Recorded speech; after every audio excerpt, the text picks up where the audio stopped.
Irmão Supermercados informa. Dentro de 5 segundos. TJS.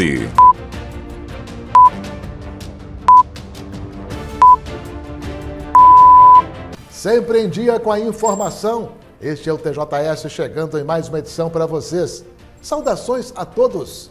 Eu sou Kleber Duval e apresento agora alguns dos destaques de hoje. Candidato a prefeito de Ubaporanga tem candidatura rejeitada pela Justiça Eleitoral. Tombamento de caminhão com combustível. Polícia Rodoviária Federal explica a interdição por cerca de 14 horas de trecho da BR-116. Passageiros de van que seguiam para velório sofrem acidente em rodovia de Ponte Nova. 2 mulheres morrem. Assassinato de taxista em Caratinga terá segundo julgamento nesta terça-feira. Família clama por justiça. De olho na oportunidade, Polícia Civil anuncia mais um leilão de veículos apreendidos. E veja também, envolvimento com mulher casada pode ter sido causa de espancamento no distrito de Patrocínio. Estes e outros assuntos você acompanha comigo em instantes na sequência do TJS. Até já!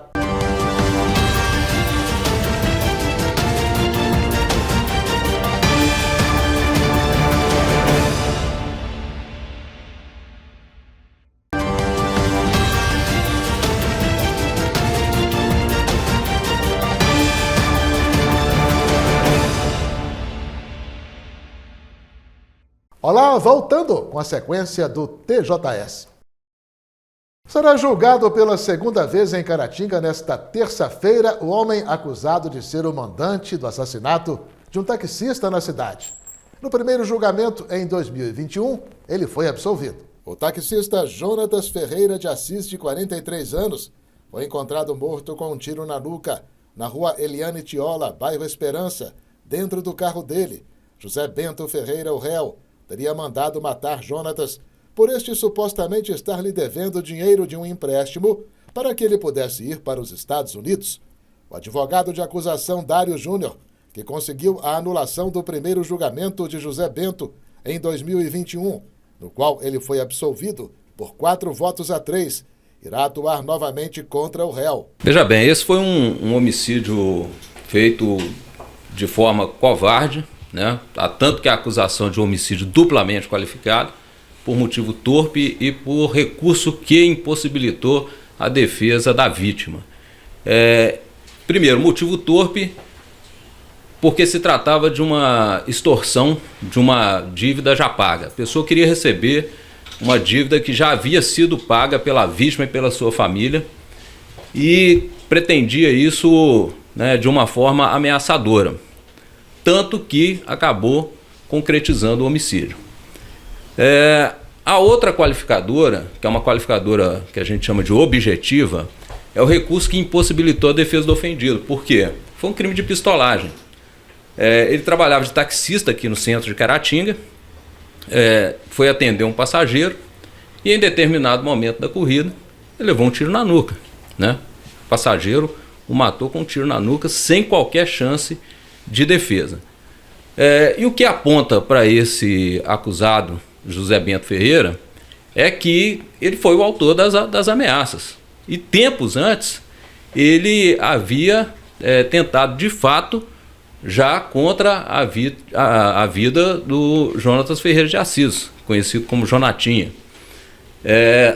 Na estrada de Bom Jesus do Galho, né, num momento em que o José Bento, isso foi no mês de janeiro, o José Bento efetuou disparos de arma de fogo em direção ao Jonatas, que só escapou porque pegou seu carro e correu em direção à Polícia Militar lá de Bom Jesus do Galho para noticiar o fato. Para Dário Júnior, não há dúvida da participação de José Bento no assassinato do taxista na condição de mandante. Não nos conformamos com essa absolvição, encaminhamos os recursos adequados, o Ministério Público, de forma brilhante, juntamente com a nossa colaboração, obteve né, uma decisão que hoje em dia é rara, o tribunal cassar uma decisão do júri por decisão manifestamente contrária à prova dos autos é muito raro, porque a tendência do tribunal é entender que o júri é soberano. Então, se o júri absolve, o tribunal normalmente mantém, mas nesse caso nós apontamos tecnicamente que essa absolvição foi manifestamente contrária à prova dos autos, que todas as provas reunidas não deixam dúvida a respeito da responsabilidade penal, da culpabilidade do acusado Zé Bento Ferreira. Sobrinha do taxista assassinado, Rosemar Calais, disse esperar que a justiça seja feita no julgamento desta terça-feira em Caratinga. Mais uma vez, a família realmente fica apreensiva, né? Não é uma situação fácil para nós, enquanto parentes da vítima, enquanto sua família, passar novamente por todos esses sentimentos, voltar atrás, relembrar os fatos que aconteceu naquela data, mas a família aguarda ansiosamente para que no dia de amanhã a justiça possa ser feita para... A vítima em si, ele não está mais entre nós, né? Ele nem sabe que isso está acontecendo aqui. Mas para os filhos que ficou, para a família, os pais da vítima que faleceu, né? Meu avô e minha avó, na expectativa de que a justiça fosse feita nesse caso. Então, o que a família aguarda para o dia de amanhã realmente é que a justiça seja feita para a memória do meu tio, né, do Jonatas, e é isso que nós aguardamos, é isso que nós esperamos, que a justiça seja realmente feita. O indivíduo apontado como executor do assassinato do taxista foi sentenciado à prisão, mas fugiu, enquanto aguardava recurso impetrado por sua defesa e ainda não cumpriu a pena. O Felipe, ele foi a júri no ano de 2013, ele foi condenado a 16 anos de prisão, ele recorreu e o tribunal, né, caiu essa pena para 14 anos. Mas desde então o Felipe também, ele está foragido, né? Ele não cumpriu a pena, e o que a família também aguarda nesse caso é pela prisão, né, do Felipe, para que ele possa cumprir também a pena, porque já são aí, né, 2013 para 2024, nós temos aí 11 anos que ele está foragido, e a família aguarda também para que ele seja preso e também cumpra a pena, assim como aguarda em relação ao José Bento, né, para o júri de amanhã, que ele realmente seja condenado. Nós temos uma situação muito específica nesse caso, que na época dos fatos, o meu tio Jonatas, quando ele foi assassinado pelo Felipe e amando do José Bento, ele tinha 3 filhos adolescentes, né? O Salmão, o Jonatas Júnior e a Luana. O Salmão tinha 12 anos, o Jonatas Júnior tinha 11 anos e a Luana tinha 9 anos de idade. E já eram órfãos de mãe, porque a esposa do meu tio, a Marlene, ela havia falecido de câncer há um ano atrás, né? Ou seja, um ano antes do Jonatas ser assassinado. Então foi uma situação muito difícil para os filhos e também para nós, a família, né? Já tínhamos perdido a Marlene, depois perdemos o Jonas numa situação de um assassinato completamente terrível, né? Sem nenhuma motivação que levasse realmente. Não há motivação para tirar a vida, mas nesse caso em específico, motivo torpe, sem chance nenhuma de defesa para a vítima. Então, assim, uma situação muito difícil que a família realmente aguarda por justiça no dia de amanhã. Dono de uma pizzaria em Ipatinga foi morto com um tiro na cabeça por um ex-sócio na madrugada deste domingo. Segundo o informado, Jonathan William Moisés, de 36 anos, estava fechando sua loja no bairro Bom Jardim, quando o atirador, que também é primo da mulher dele, apareceu de arma de fogo em punho e disparou. O tiro atingiu a cabeça do comerciante, que morreu no local. Os comentários após o crime eram de que a vítima já estava sendo ameaçada de morte pelo autor, por supostamente estar mexendo com a mulher dele. O assassino fugiu de carro e até o encerramento deste TJS ainda não havia informações acerca de seu paradeiro. O envolvimento com uma mulher casada pode ter sido a causa do espancamento registrado neste domingo no distrito de Patrocínio, em Caratinga. Na Praça Central, um homem foi agredido com socos e uma barra de ferro até cair no chão. Depois, já deitado, passou a receber chutes dos autores, como se pode ver em imagens gravadas por populares. O ataque aconteceu na área central de Patrocínio. Segundo a ocorrência policial, um homem de 45 anos, a esposa, o filho dele de 24 anos e a esposa do filho dele de 22 teriam participado das agressões. O autor, de 45 anos, chegou a sacar uma arma de fogo, com a qual teria ameaçado populares que buscavam ajudar o indivíduo que estava apanhando. O motivo do ataque seria um suposto envolvimento da vítima com a mulher de 22 anos do filho do autor. Ela foi a única pessoa presa até agora pelo envolvimento na briga. Os demais continuavam foragidos até o encerramento deste TJS, após terem fugido em um automóvel Siena. O indivíduo agredido foi levado para o hospital Nossa Senhora Auxiliadora, em Caratinga, e não corre risco de morrer, segundo a Polícia Militar. O homem foi assassinado por volta das 4 horas da madrugada desta segunda-feira 16, em Matipó. O homicídio foi no meio da rua, em um bairro da localidade. A vítima foi atingida por 8 disparos de arma de fogo, falecendo no local. Segundo testemunhas, o autor se aproximou da vítima a pé e disparou contra ela, fugindo em seguida. Ele ainda não foi identificado. O homem morto era usuário de drogas. Veja a seguir, Caratinga teve dia D de vacinação contra a raiva.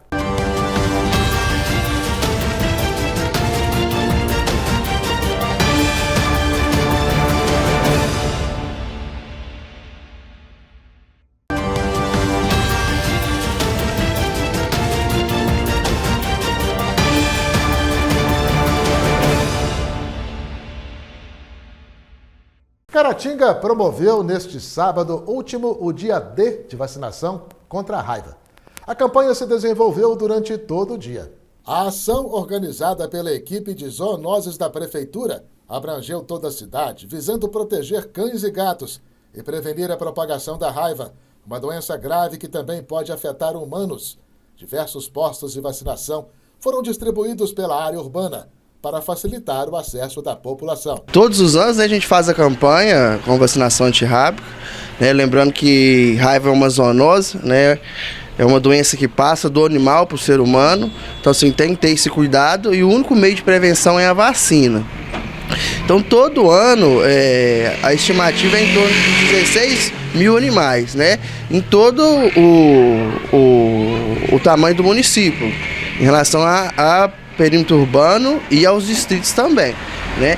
Hoje é o dia D da vacina, a gente está fazendo aqui na sede, né? São 23 postos já conhecidos pela população, a estimativa são 6 mil animais, tá? 5 mil cães e 1.000 gatos. De acordo com o médico veterinário, ainda há quem não se importe em vacinar seu animal contra a raiva, sendo este o maior desafio das autoridades sanitárias quando da realização de campanhas de imunização. Desafios, na verdade, é questão de a pessoa ter o interesse em estar vacinando o animalzinho, né, gente?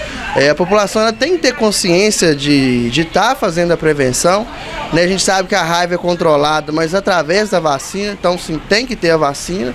Então sim, tem que ter o interesse da população, né, de quem é tutor do animal, dono do animal, está trazendo nos postos para a gente estar vacinando. Então a única forma de prevenção é a vacina, né? Raiva é uma doença que não tem cura, né? É uma doença muito agressiva. Então, assim, o único meio de prevenção é a vacinação. Então, assim, não tem outro cuidado. Todo ano está preocupando, né? A vacina é feita uma vez ao ano, então todo ano tem que estar fazendo o reforço da vacina.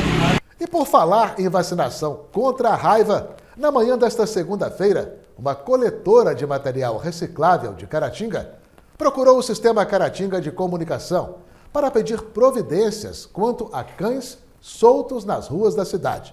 Ela disse ter sido mordida por um deles, na rua Ernestino Gomes da Costa, antiga Rua do Lixo, em Caratinga. Pedindo para não ser identificada, por medo de possíveis represálias, a mulher falou à reportagem. Eu lá ia por volta das 5h30, passando naquela rua lá. Aí que eu ia no NPS, eu tinha que estar lá 7 horas hoje. Aí, do nada, o cachorro passou perto de mim. Era 2 cachorros, mas um só me mordeu. Aí eles passou, pensei assim, passou, nem me viu. Aí eu continuei andando, o cachorro veio por trás e pegou a minha coxa e mordeu nela. Aí doeu demais da conta. Aí esperei chegar no INSS para mim poder ligar para a polícia. Aí eu liguei para a polícia, falei que o cachorro tinha me mordido. Só que quando o meu menino estava tirando as fotos do cachorro, porque eu não sei mexer direito em celular, uns homens que trabalham lá perto daquele negócio que era um trem que mexia com lixo ali na estação, os homens estavam achando ruim, ué, Pensa bem, eu falei com eles que eu tava mordida de cachorro. Aí eu falei com eles que o cachorro tinha me mordido, que eu tava tirando foto do cachorro. Pensa bem pra você ver. Acho que é cachorro conhecido desse. E se alguém achou ruim comigo, porque pode ser o dono do cachorro. Minha mamãe não tinha uma pedra, não tinha um pedaço de pau para me defender do cachorro. Já pensou se o cachorro tivesse me machucado? Como é que eu ia sair daquele lugar? A mulher pediu às autoridades que não deixem tantos cães soltos pelas ruas de Caratinga. Eu quero pedir uma providência, né? Porque esses cachorros ficam na rua aí, você não pode andar com um pau na mão, se você matar um cachorro é crime.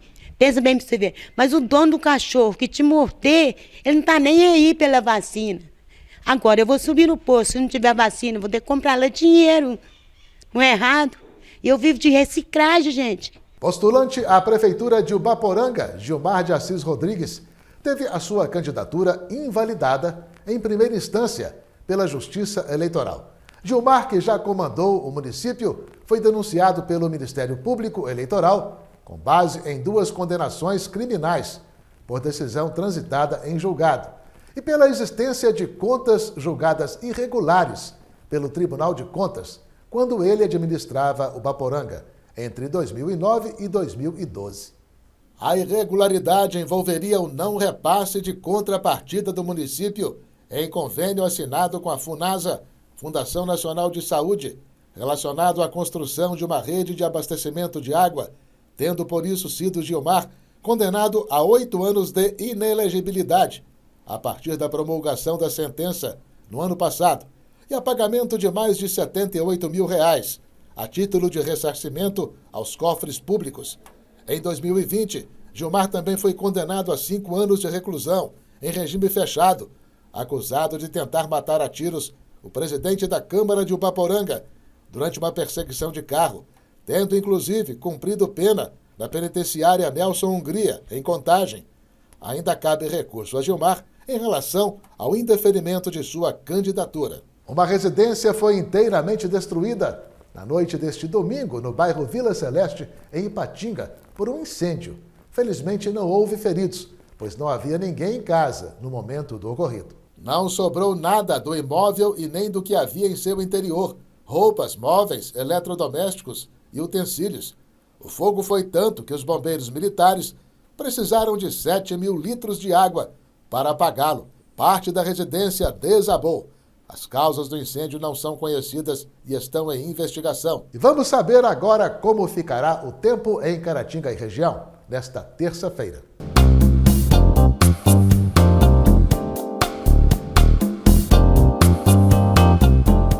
Poderá chover em Caratinga e região nesta terça-feira, a partir da tarde. A probabilidade é de 50%, segundo a meteorologia. Com isso, as temperaturas podem cair um pouco. Em Ipatinga, a mínima esperada é de 19 graus e a máxima de 31 graus. Em Piedade de Caratinga, os termômetros devem oscilar entre 16 e 27 graus. Em Bom Jesus do Galho, as temperaturas devem ficar entre 20 e 30 graus. Em Caratinga, a mínima prevista é de 19 graus e a máxima de 29 graus. Veja a seguir: tombamento de caminhão com combustível. Polícia Rodoviária Federal de Caratinga explica interdição por cerca de 14 horas de trecho da BR-116.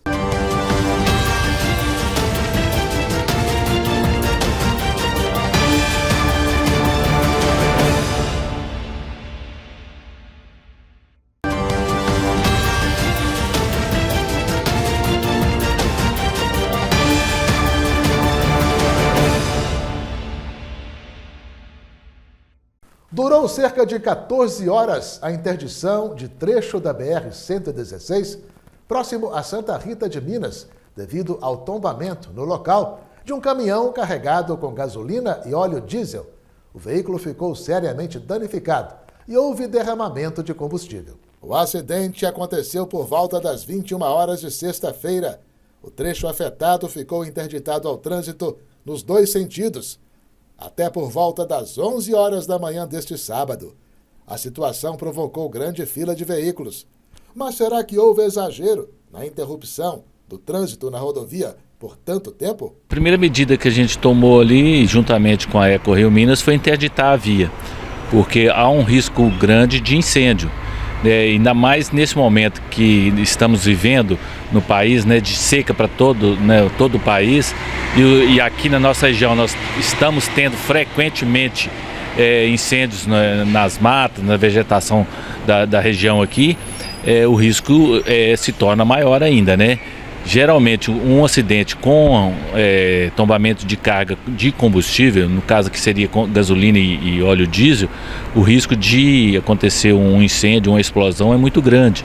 Então, para isso, tanto o bombeiro recomenda quanto a concessionária de que se há um isolamento do local para preservar vidas, né? Porque ali às vezes a pessoa está passando, por um descuido deixa cair ali uma binga de cigarro, pode provocar uma explosão, um incêndio daquele combustível. Então há essa medida de segurança em virtude de se preocupar com o coletivo, com a sociedade, né? Porque pode ocorrer um incêndio de grandes proporções e uma explosão que vai trazer sérias consequências, né? Segundo o agente da PRF, os danos ao meio ambiente provocados pelo tombamento do caminhão com combustíveis foi mínimo. Sim, houve vazamento do combustível, mas felizmente não atingiu o rio, né? Que aí seria uma contaminação maior e ia prejudicar aí os moradores da região, né? Porque a água estaria contaminada. O motorista do caminhão envolvido no acidente ficou ferido, tendo sido conduzido ao Hospital Nossa Senhora Auxiliadora de Caratinga. 2 passageiras morreram na madrugada desta segunda-feira, quando a van em que eram transportadas saiu da pista e capotou em um barranco na rodovia MG 445, em Ponte Nova. As vítimas e outras 14 pessoas seguiam para um velório. Não se sabe ainda o que fez a van sair da pista e capotar por volta das 4h30 da manhã. Os passageiros vinham de São Paulo e tinham como destino a localidade de Guaraciaba, na Zona da Mata, onde participariam de um velório. Entre os 14 feridos no acidente está uma criança que ficou presa entre as ferragens, tendo sido resgatada por bombeiros militares. As pessoas machucadas, uma delas em estado grave, foram socorridas por equipes do SAMU e ambulâncias de apoio, sendo conduzidas para um hospital de Ponte Nova. E vem aí mais um leilão de veículos na região. Desta vez, o lote é de automóveis e motocicletas apreendidos por infrações de trânsito na região de Ipanema. Como já se tornou regra, este será um leilão todo realizado pela internet. Leilões do tipo são uma boa oportunidade para aquisições financeiramente vantajosas. Quando eu vendo um bem particular meu, eu posso vender pelo preço que eu quiser e pela condição que eu quiser. Agora, um bem que está sob poder do Estado e que envolve interesse público, no caso do leilão, o objetivo do leilão é que ele seja vendido pelo melhor preço, porque isso reveste em benefício para toda a sociedade, né? E se você estiver interessado, é bom se apressar. O leilão será de 23 a 27 deste mês, portanto, na próxima semana. Tem bastante veículos interessantes. Entre os veículos recuperados, a gente tem motos de várias marcas aí consagradas. Temos também os automóveis, veículos recuperáveis também de marcas bastante conhecidas. Então, as pessoas podem analisar aí e ver o que é interessante em termos de aquisição desses veículos. Nós temos 297 veículos sendo leiloados. Desses 297, que são motos, automóveis, algumas caminhonetes, a gente vai ter 167 veículos que são conservados. No caso, esses veículos podem ser arrematados por qualquer pessoa que faça o cadastro no site do leilão. Tem também 130 veículos sucatas que são destinados a desmonte e, portanto, só podem ser adquiridos pelas empresas credenciadas do ramo. E os interessados já podem visitar em Ipanema os veículos a serem leiloados, de 9 da manhã ao meio-dia e de 2 da tarde às 5 da tarde. Eles estão no pátio da empresa Auto Socorro Nicolato. É importante que a pessoa que vai participar do leilão tenha oportunidade, mesmo tendo as fotos no site, porque é um leilão eletrônico, que ela veja o veículo ao vivo também, né? Interessante que veja para ter uma condição melhor de avaliar qual o estado desse veículo e qual seria o preço que ela estaria disposta a tentar arrematar esse bem. Os leilões da Polícia Civil têm como objetivos reduzir o número de veículos recolhidos dos pátios, resolvendo o problema da superlotação, o ressarcimento ao erário público de impostos não recolhidos e a prevenção de problemas de saúde pública, como dengue e infestação de roedores e animais peçonhentos, dentre outros. A maioria desses veículos são veículos que foram apreendidos circulando. Até porque Ipanema e as cidades são atendidas pela delegacia de Ipanema, são cidades de pequeno porte. Você não tem muitas apreensões lá de veículos por problema de estacionamento e parada, coisa que às vezes é mais comum aqui em Caratinga.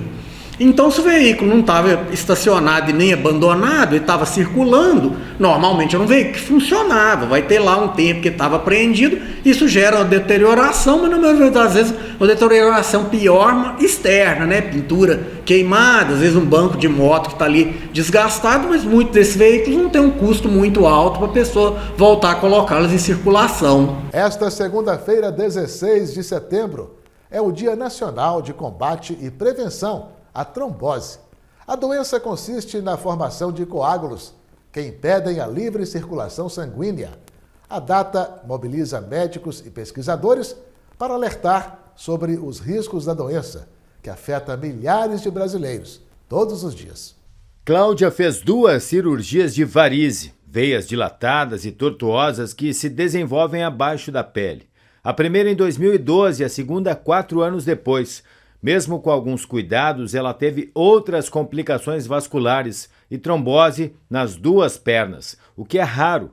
Em junho, uma delas evoluiu para uma embolia pulmonar. Me encaminharam para fazer pneumologia, né, e hematologia, para estudar o sangue, porque tantas ocorrências, né, de trombose, aí para eles descobrir se é alguma coisa também, né, de hereditário, né? A trombose é mais prevalente em mulheres. Especialistas estão atentos aos avanços da doença e constataram uma curva ascendente nos últimos 4 anos, sobretudo aquelas com mais de 40 anos. Uma pesquisa da Sociedade Brasileira de Angiologia e Cirurgia Vascular revela um aumento significativo nas internações nessa faixa etária. Em 2020, das 23.361 mulheres internadas com trombose, mais de 17 mil tinham mais de 40 anos. Em 2023, o número saltou para 29.528, de um total de 36.258 registros. Neste ano, 80% das mulheres que precisaram de internação tinham mais de 40 anos. Embora o risco pareça distante, 80% das mulheres que têm trombose venosa profunda têm mais de 40 anos. É essencial que as mulheres não apenas adotem hábitos saudáveis, mas também fiquem atentas aos sinais e sintomas, como, por exemplo, edema e inchaço nas pernas, além da dor. Histórico familiar, idade avançada, obesidade, gravidez, associação de tabagismo com uso de anticoncepcionais, cirurgias ortopédicas e abdominais são fatores de risco para o desenvolvimento da trombose. Esse médico coordena um serviço especializado na Santa Casa, em Belo Horizonte. Ele lembra que a prevenção se dá por meio de um estilo de vida saudável, com alimentação balanceada, prática regular de atividades físicas e exames médicos periódicos. A trombose venosa profunda, se não for dado o diagnóstico correto e não se iniciar o tratamento de imediato, o que pode acontecer? O principal fator, em 30% dos casos, uma embolia para o pulmão. O que é isso? O trombo, né, o sangue que está lá na perna, que virou um trombo, um coágulo, ele se desprende, vai para o coração e o coração bombeia esses êmbolos para o pulmão, gerando uma embolia, que pode ser desde leve até fatal. E por aqui vamos ficando. Obrigado mais uma vez por sua audiência. Nos veremos de novo no próximo TJS. Até lá!